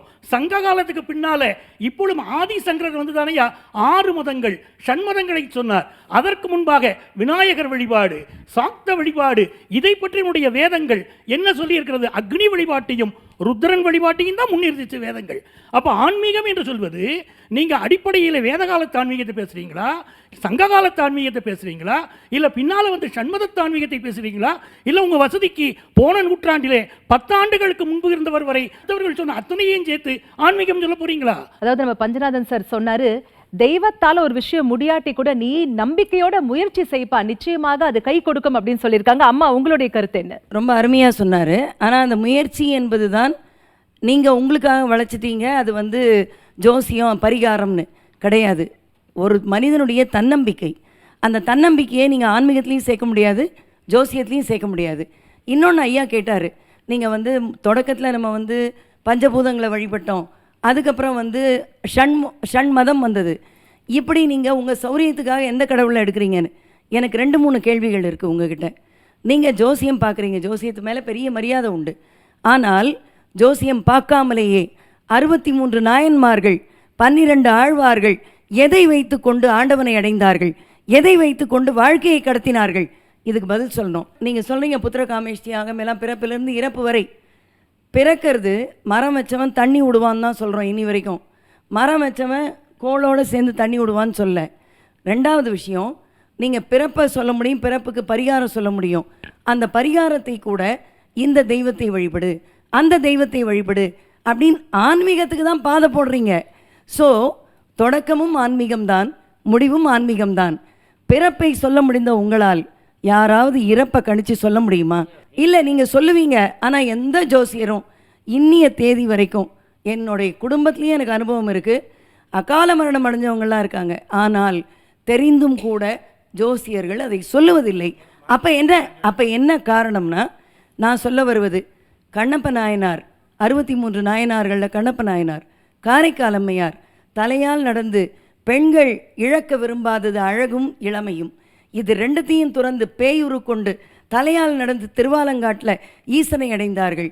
அவங்கள தான் நம்மை படைத்த இறைவனே அம்மை காண் என்று சொல்லுகிறான். எந்த குலம் என்ன இனம் எதுவும் தெரியாது. நீங்கள் சொல்கிற நேம நியமங்களோட பண்ணக்கூடிய சிவகோசரியாரை இறைவன் ஏற்றுக்கல. திண்ணனார் என்று சொல்லக்கூடியவர் வாயில் பொன்முகலியாற்று தண்ணீர் எடுத்து வந்து சிவலிங்கத்து மேலே கொட்டி அபிஷேகம் பண்ணி தான் வேட்டையாடிய இறைச்சியை பரிமாறி தலையில் சொருகின பூவை எடுத்து வச்சு அதைத்தான் இறைவன் ஏற்றுக்கொண்டு அவனுடைய அன்பெல்லாம் நம்பக்கல் அன்பென்றும் அவனுடைய அறிவெல்லாம் நம்மை அறியும் அறிவென்றும் அவனுடைய செயலெல்லாம் நமக்கு இனியவாம் என்றும் என்று சொல்லி கண்ணை இடந்து இறைவனுக்காக குருதி கொட்டுகிறானே ஈசன் என்று இடந்து அப்போ வந்தபோது அன்பு தாங்க. ஜோசியத்துக்கு 5 ஆம்பளைங்க உட்காந்துருக்கீங்க, 5 ஆடவர்கள். இங்கே அன்பு என்பது அடிப்படை ஆன்மீகத்திற்கு. அதற்கு பெண் மனம் வேண்டும், பெண்கள் வேண்டும் சொல்ல, பெண் மனம் படைத்த ஆண்கள் கூட இருக்கலாம். ஆனால் அன்பு இருந்தால் இறைவனை அடைய முடியும் என்பதுதான் உண்மை. அந்த அன்புதான் ஆன்மீகம். மனம் என்பதுதான் உங்களுடைய கோவில். அதான் திருமூலர் ஒரே பாட்டு சொல்லி முடிக்கிறேன். என்ன சொல்லுகிறார் என்றால், உள்ளம் பெருங்கோவில், ஊன் உடம்பு ஆலயம், வள்ளல் பிரானார்க்கு வாய் கோபுரவாசல், தெள்ளத் தெளிந்தார்க்கு ஜீவன் சிவலிங்கம், கள்ள புலனைந்தும் காளாமணி விளக்காம். இறை நம்பிக்கை இல்லாதவர்கள் கூட முயற்சியாலும் அல்லது ஜோதிடத்தின் மேல், எல்லாரும் ஜோசியம் பார்க்குறாங்கன்னு சொல்ல முடியுமா? இல்லை. ஆனால் ஜோதிடத்தின் மேல் நம்பிக்கை இல்லாதவர்கள் கூட அல்லது ஜோதிடத்தை நாடாதவர்கள் கூட இறை வழிபாட்டின் மூலமாக தங்கள் வாழ்க்கையை செப்பனிட்டுக் கொள்ளுகிறார்கள், நிர்ணயித்து நடக்கிறார்கள். நிச்சயமா இது ஒரு நல்ல பாயிண்ட் சார். ஐயா நீங்க சொல்லுங்க. நல்ல பாயிண்ட். சரிங்கம்மா, எனக்கு சந்தேகம். அம்மா இறைவனை அடையக்கூடிய வழி, இறைவனை அடையக்கூடிய வழின்னு சொல்றாங்க, முக்தி அடையிற வழியை சொல்றாங்க. நான் வாழற வழியை சொல்லுங்க கேட்டுக்கிட்டு வாழ முடியல, பூமியில இருக்க முடியலன்னு கேட்க வரவனுக்கு நடக்க முடியல, சாப்பாட முடியல, நோயினால் படுத்துக்கிட்டு இருக்கேன் அப்படின்னு சொல்றவனுக்கு நீ முக்தி அடை, நீ இறைவனை பார், இறைவன் உன்னை தூக்கி விடுவான், இப்படி சொல்லிக்கிட்டு இருந்தா போதுமாமா? இந்த கிரகத்திற்கு நீ பரிகாரம் செய் என்று அவன் வாழ்வதற்கு வழிவகை ஜோதிடம் சொல்கிறது. ஐயா, நடக்க முடியாதவன் மருத்துவரை பார்க்கணும், கால் சரியில்லாதவன் மருத்துவனை பார்க்கணும், கண்ணு சரியில்லாதவன் கண் மருத்துவரை பார்க்கணும். விஜய் சார் நீங்க சொல்லுங்க. அதாவது ஒரு மனிதனுடைய வாழ்க்கையை நிர்ணயிப்பது வந்து ஜோதிடம் தான் அப்படின்னு சொல்றாங்க. அவங்க என்ன சொல்றாங்கன்னா, ஆன்மீகம் சார்ந்த ஜோதிடம் அப்படிங்கிறது தானே உண்மை. உங்க ஜோதிடத்திற்கும் மேலே எழுந்து நிற்பது எங்களுடைய ஆன்மீகம் தானே. குறிப்பாக ஜோதிடத்தில் சொல்லக்கூடிய பரிகாரங்கள் அனைத்தும் எங்களுடைய ஆன்மீகம் சார்ந்தவையாகத்தானே இருக்கிறது அப்படின்னு ஒரு விஷயம் சொன்னாங்க. அதாவது அன்பர்களே, இப்போ இதில் நம்ம சொல்லக்கூடிய விஷயங்கள் திருப்பி இதுதான் சொல்கிறோம். இதில் இருக்கக்கூடிய ஜோதிடமும் ஆன்மீகமும் வேறு வேறு கிடையாது. இருப்பினும் நம்ம என்ன புரிஞ்சுக்கணும்னா, எடுக்கும்போது மகாபாரதத்தை எடுக்கிறாங்க, கிருஷ்ணர் எடுக்கிறாங்க. அப்போது கிருஷ்ணர் வந்து தேரோட்டியாக இருக்க வேண்டியது வந்து நிர்ணயிக்கப்பட்டதோ பண்ணதோ விதின்னு சொல்கிறாங்க. இதை தான் நம்ம ஜோதிடத்தில் என்ன சொல்கிறோம், விதி மதி கதிங்கிறோம். ரெண்டாவது விஷயம், இப்போது அப்பேற்பட்ட நம்ம கிருஷ்ணரை, நம்ம கிருஷ்ண பரமாத்மாவை சுவாமியாக தான் கும்பிட்றோம். அப்போது என்ன ஆகுது, நம்ம அர்ஜுனனோட மகன் வந்து இறக்க போகிறாருங்கிறது கிருஷ்ணருக்கு தெரிந்தாலும், அபிமன்யு இறக்க போகிறாருன்னு தெரிஞ்சாலும் கிருஷ்ணர் என்ன பண்ணுறார், கூட்டின்னு போயிடுறாருங்கும்போது அப்போது அவர் இறந்து போயிடுறார். இறந்து போகும்போது கிருஷ்ணர்கிட்ட அழுகிறார். யார் கேட்குறாரு, நான் உன்னையே தானே நம்பினேன், சாமின்னு நம்பினல்ல, என் கூடையே தானே நின்ன, ஏன் நீ எனக்கு என் பிள்ளைய காப்பாற்றலைன்னார். விதி. இதைத்தான் சொல்கிறோம்.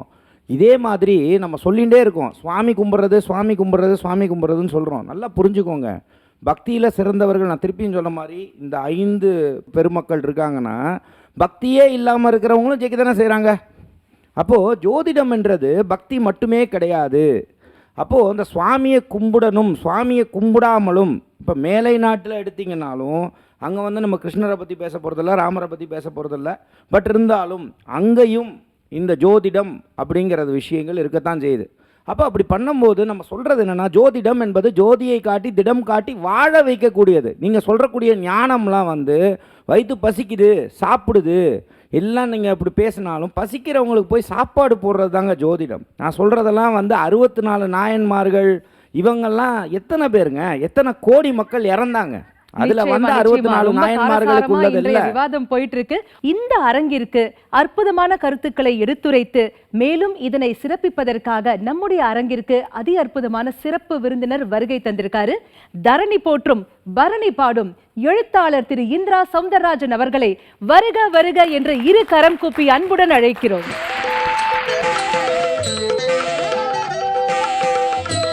வணக்கம் ஐயா. தங்களுடைய வருகை எங்களுடைய அரங்கையே வந்து மேலும் சிறப்பிக்கிறது அப்படின்னு சொல்லணும் ஐயா. உங்களுடைய இருக்கையில் அமரும்படி பணிவன்புடன் கேட்டுக்கொள்கிறோம். எல்லாருக்கும் வணக்கம்.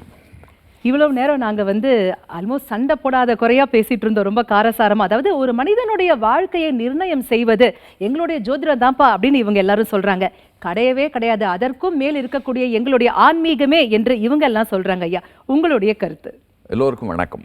கோபுரத்தை பொம்மை தாங்குகிறதா இல்லை பொம்மையை கோபுரம் தாங்குகிறதான்னு ஒரு கேள்வி உண்டு. புதிரான கேள்வி வரிசையில் அதுவும் ஒன்று. அது போன்ற ஒரு சர்ச்சை தான் இது. ஆனால் ரொம்ப நல்ல சர்ச்சை. எப்பொழுதுமே ஒரு துணியை இடவலமாக மாற்றி மாற்றி அடித்து துவைக்கும்போது தான் அழுக்கு போகும். ஆக ரெண்டுமே தேவை. முடிவு என்ன, சுத்தம் ஆகணும், அவ்வளோதான். இப்போ இங்கேயும் ஒரு தீர்வு தேவை. ஆன்மீகமா ஜோதிடமா? நான் என்னுடைய அது தொடர்பான கருத்துக்கு போகிறதுக்கு முன்னாடி சில கருத்துக்களை சொல்ல விரும்புகிறேன். ஜோதிடம் இன்றைக்கு ரொம்ப பெரிய அளவில் சிந்திக்கப்படுகிறது. ஜோதிடம்ங்கிற வார்த்தை கூட தெரியாத நாடுகள் மக்களும் இருக்கிறார்கள். சொல்லப்போனால் ஜோதிடத்தை பற்றி தெரிந்தவர்களை விட தெரியாதவர்கள் இருக்கிற நாடு மக்கள் தான் அதிகம். எல்லோரும் சாப்பிட்டு எல்லோரும் ஜீவித்து எல்லோரும் வாழ்ந்து கொண்டு தான் இருக்கிறார்கள். ஆக தெரிஞ்சிருக்கு தெரியல அப்படிங்கிறதுக்கு நடுவில் என்ன பெரிய வேறுபாடு? ஒரு பெரிய கேள்வி. அதே நேரத்தில் ஆன்மீகம் அப்படிங்கிறது, ஜோதிடம் தெரியலனாலும் ஆன்மீகம் உலகம் முழுக்க தெரிந்ததாக இருக்குது. மதங்கள் வேறாக இருக்கே தவிர அந்த மதத்தின் பின்புலத்தில் இருப்பது ஆன்மீகம்தான்.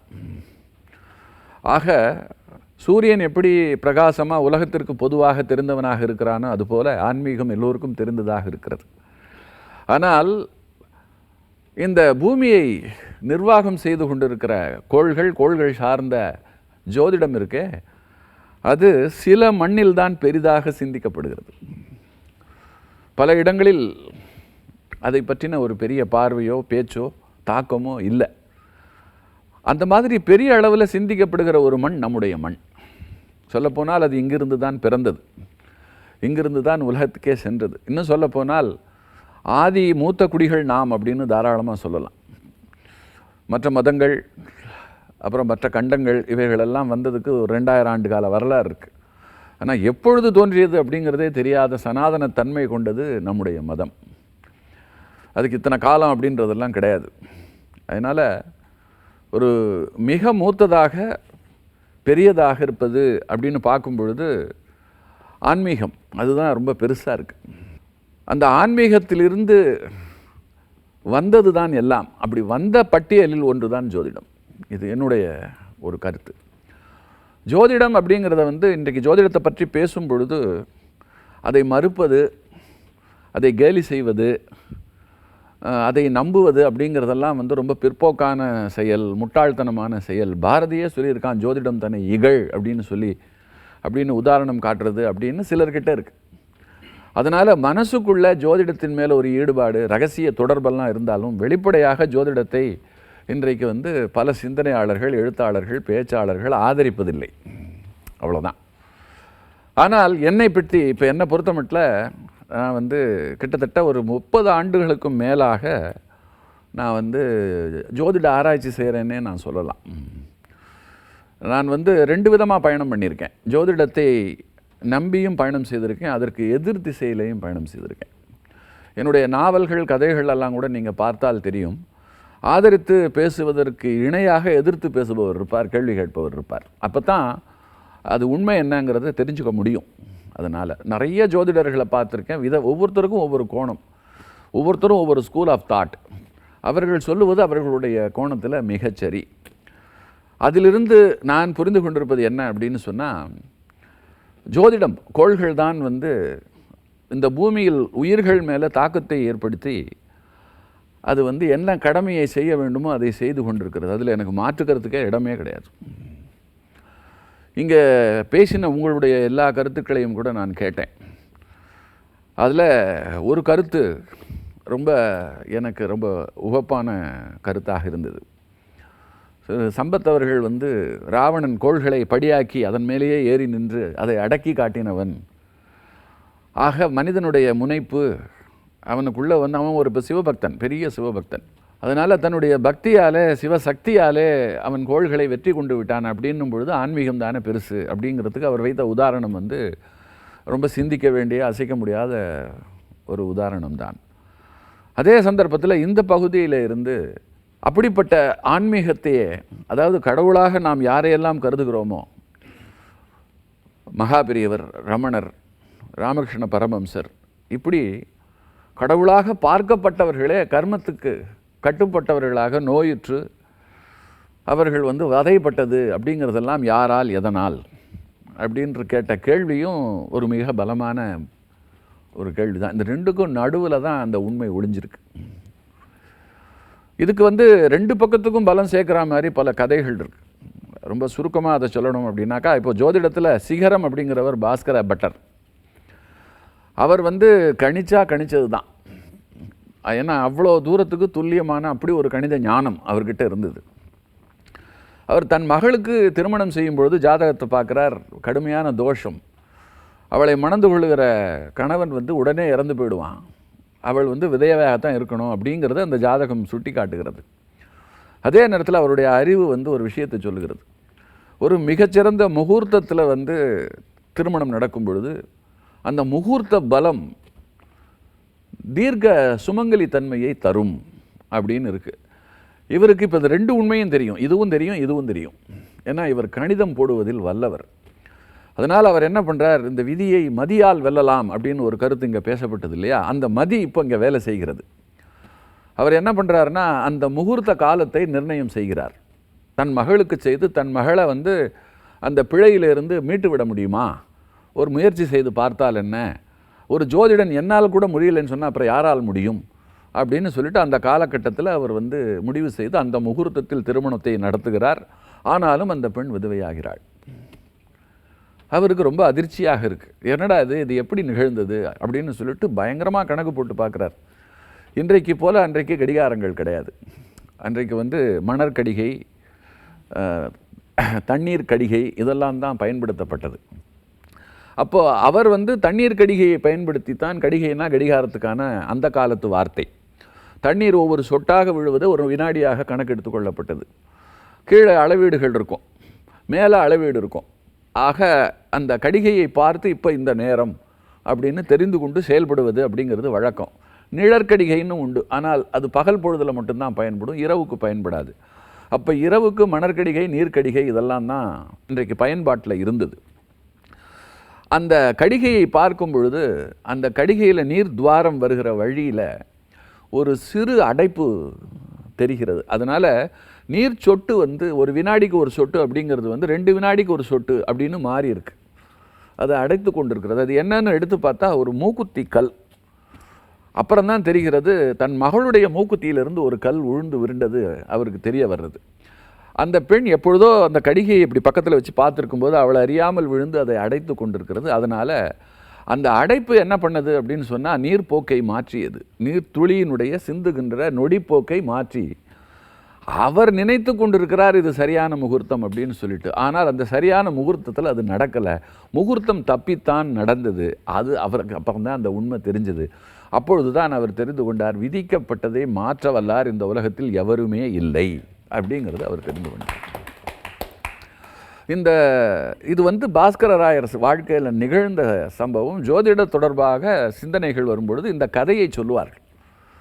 ஆனானப்பட்ட ஜோதிடராலேயே விதியை ஒன்றும் செய்ய முடியவில்லை அப்படின்னு சொல்லிட்டு. இப்போ விதியை பற்றி பேசுவோம். விதினா என்ன? நம்ம வாழ்க்கையிலே நிறைய விதிகள் இருக்குது. இங்கேயே விதி பின்பற்றப்பட்டு கொண்டு இருக்கிறது. இந்த இடத்துல இப்படித்தான் சோஃபா போடணும், கேமரா அங்கே தான் இருக்கணும், இப்படித்தான் நம்ம உட்காரணும், எல்லாமே விதி சார்ந்தவை தான். இந்த சோஃபா இருக்கும்போது நான் கீழே உட்காந்தேன் அப்படின்னு சொன்னால் அது வந்து விதி விலக்கு, அல்லைன்னா விதி சாராதது.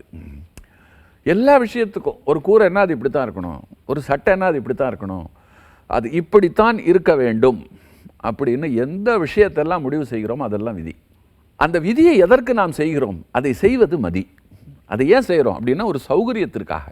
இப்படி இருந்தால் சௌகரியம், அப்படி இல்லைன்னா சௌகரியம் இல்லை அப்படிங்கிறது தான். நாம் நம்மளுடைய நலன்களை உத்தேசம் செய்து விதிகளை உருவாக்குகிறோம். போக்குவரத்து விதி, சிகப்பு விளக்கு எரியும் போது நின்று போகணும், பச்சை விளக்கு இருந்தால் போகலாம், இல்லைன்னா விபத்து நேரும். ஆக விதியை மீறாது. விதியை மீறுவது பிழையில் முடியும், இது எல்லாருக்கும் தெரியும். அதே நேரத்தில் விதி விலக்குகள் அப்படின்னு ஒன்று உண்டு. ஆம்புலன்ஸ் வரும்பொழுது அதுக்கு சிகப்பு விளக்கு பச்சை விளக்கெல்லாம் பார்க்க தேவையில்லை, அது கடந்து போய்கொண்டே இருக்கலாம். ஆக விதி எல்லோருக்கும் பொதுவானது, விதி விலக்குகள் அப்படிங்கிறது சிலருக்கு அப்படின்னு இருக்குது. ஸோ இந்த விதி, மதி, ஜோதிடம், ஆன்மீகம் அப்படியெல்லாம் சிந்திக்கும்போது இப்படிப்பட்ட பலவிதமான சிந்தனைகள் நமக்குள்ளே வந்து போகிறது. அல்டிமேட் என்ன அப்படின்னு சொன்னால் நான் புரிந்து கொண்டிருப்பது இதுதான். ஒரு அற்புதமான கொரியோகிராஃபி இந்த பிரபஞ்சம். இது இப்படித்தான் இருக்கணும் அப்படின்னு சொல்லிட்டு நிர்ணயம் பண்ணப்பட்டு அந்த நிர்ணயத்தில் காலகதி ரொம்ப பிரமாதமாக சுற்றி கொண்டிருக்கிறது. ஒரே ஒரு நாள் ஒரு நிமிடம் சூரியன் தாமதமாக உதித்ததாக வரலாறு கிடையாது. ஒரு முறை சந்திரன் பௌர்ணமி இன்னைக்கு வரல அப்படின்னு கிடையாது. எந்த கடிகாரமும் எந்த ஆடியும் எந்த தொலைநோக்கும் எந்த விஞ்ஞான கருவிகளும் மின்சாரமும் எதுவும் இல்லாத காலத்திலேயே ஓலைச்சுவடிகளை வைத்துக்கொண்டு இன்னைக்கு கிரகணம், இன்னைக்கு இந்த நேரத்தில் இவ்வாறு நிகழும், ஆகாசத்தில் இந்த இடத்துல இந்த மாதிரி, இந்த கிரகம் இந்த கோள் அப்படின்னு எல்லாம் சொல்லி கண்டறிந்து அதையெல்லாம் அன்றைக்கு நம்முடைய ஞானிகள் குறிப்பிட்டு ஏடுகளாக எழுதி வைத்திருக்கிறார்கள், பாடல்களாக பாடி வைத்திருக்கிறார்கள்னு சொன்னால் அதை சாமானியப்பட்ட ஒரு சக்தியாக சிந்திக்க முடியல. அவர்களுக்கு பின்னால் இருந்தது ஒரு பெரிய ஆத்மசக்தி, அந்த ஆத்மசக்திக்கு பின்னால் இருந்தது ஒரு மிகப்பெரிய ஆன்மீகம். ஆக அந்த ஆன்மீக சக்தி தான் விதிகளை உருவாக்கி அந்த விதிப்படி நடந்து கொள்ளுங்கள், அதுதான் உங்களுக்கு சிறந்தது அப்படின்னு சொல்லி, அதே நேரத்தில் விதி விலக்குகளும் உண்டு, ஆனால் அது எதை பொறுத்து, யாரை பொறுத்து, எப்பொழுது அப்படின்னும் அதுக்குள்ள ஒரு சின்ன ஒரு விஷயத்தையும் கொடுத்துருக்கு. இன்றைக்கும் பல நீதிமன்றங்களில் விதிவிலக்காக பல விஷயங்கள் நாம் நிகழ்ந்து பார்க்குறோம். அதை எல்லாரும் ஏற்றுக்கத்தான் செய்கிறோம். இந்த இடத்துல கொஞ்சம் தளர்த்திக்கலாம் விதியை, ஆனால் விதியை முற்றாக மாற்றுவதில்லை. ஆக இப்போ இதெல்லாம் வச்சு உத்தேசம் பண்ணி பார்க்கும் பொழுது என்னை பொறுத்த மட்டில் ஆன்மீகத்தில் இருந்து, அதாவது ஜோதிடத்திற்கு ஒரு மிகப்பெரிய சக்தி இருக்கிறது. ஜோதிடம் ஒரு அழகாக வழிகாட்டுகிறது. சில ஜோதிடர்கள் தவறாக ஜோதிடம் சொல்ல போக ஜோதிடத்தின் மேல் ஏற்பட்ட கோபத்தின் காரணமாக அதை போய் பார்த்து கொண்டு அதை போய் கேட்டுக்கொண்டு நாம் செய்கிற காரியத்தை நாம் செய்து கொண்டு போய்கொண்டே இருப்போம், நடப்பது நடந்தே தீரும் அப்படின்னு சொல்லி ஒரு தன்னம்பிக்கையோடு சில பெரியவர்கள் பேசியிருக்கலாம். அமரர் கல்கி போன்றவர்கள், பாரதியார் போன்றவர்கள் எல்லாம் கருத்துக்களை சொல்லி இருக்கலாம். அவர்கள் அப்போ கூட ஜோதிடம் தன்னை இகழ் அப்படின்னு தான் சொன்னார்களே தவிர ஜோதிடம் இல்லை அப்படின்னு சொல்லலை. என்ன ஆக அது இருக்குது, ஆனால் அது யாருக்கு? எனக்கு வழி தெரியணும், எனக்கு துணை வேணும், நான் காலகதி அறிந்து செயல்பட விரும்புகிறேன் அப்படிங்கிறவங்க போங்க, தெரிஞ்சுக்கோங்க. அதே சந்தர்ப்பத்தில் அப்படி நீ ஒரு ஜோதிடனை பார்த்து தெரிந்து கொண்டு அதற்கு தகுந்தாற் போல் நீ நடக்கணுங்கிறதுக்கு கூட உன் கட்டத்தில் இடம் இருந்தால் தான் அது நடக்கும் அப்படிங்கிறது தான் என் அனுபவத்தில் நான் தெரிந்து கொண்ட ஒரு உண்மை. அல்டிமேட் இந்த கோள்கள் இறைவனுடைய சேவகர்கள் தான், அவனால் நிர்மாணிக்கப்பட்டவர்கள், அவர்கள் கடமையை அவர்கள் செய்கிறார்கள். இறைவன் இதில் குறுக்கிடுறதே இல்லை, இந்த குறுக்கிட்டு இதை அவன் மாற்றுறதே இல்லை. அதை மாற்றிட்டான்னா விதியை மாற்றுற மாதிரி. விதியை எவன் உருவாக்கினானோ முதல்ல அவனே அதை பின்பற்றி காட்டணும், அப்போ தான் அந்த விதிக்கு மதிப்பு. நான் டிவிஎஸ் நிறுவனத்தில் பணியாற்றியவன், என்னுடைய எம்டி மேனேஜிங் டைரக்டர், அவரால் தான் இந்த கம்பெனி. அவர் நிறுவனத்துக்குள்ளே வரும்போது யூனிஃபார்ம் போட்டுக்கொண்டு நேம் பேட்ச் வைத்து கொண்டு வருவார். ஒரு நாள் அவர் அப்படி வரல, செக்யூரிட்டி அப்படி வராதவர்களை உள்ளே விடக்கூடாது விதி. ஆனால் செக்யூரிட்டி உள்ளே விட்டுட்டா அப்படி முதலாளியை எப்படி தடுத்து நிறுத்துறதுன்னு சொல்லிட்டு. ஆனால் எங்கள் சேர்மன் கூப்பிட்டு கண்டித்தார், இது தப்பு, உன்னை விதியை தீர்மானிக்கிற இடத்துல நான் உன்னை நிறுத்தி இருக்கேன், யாராக இருந்தாலும் தப்புன்னா தப்புன்னு நீ சொல்லணும் அப்படின்னு எடுத்து சொல்லி திருத்தம் செய்தார். இது எனக்கு இந்த வேளையில் நினைவுக்கு வருது. அதனால் விதியை படைத்தவர்களே அந்த விதிப்படி நடந்து காட்டுவது அப்படிங்கிறது, அதுக்கு உதாரணம் தான் ராமன், கிருஷ்ணன் போன்ற பாத்திரங்கள். ஆக அவர்கள் விதியை உருவாக்கினார்கள், கிரகங்களை வைத்துக்கொண்டு அதன்படி நடந்து காட்டினார்கள். அதைத்தான் நாம் ராம தர்மம்னு சொல்கிறோம், கிருஷ்ண தந்திரம்னு சொல்கிறோம், எல்லாமே அப்படி தான்.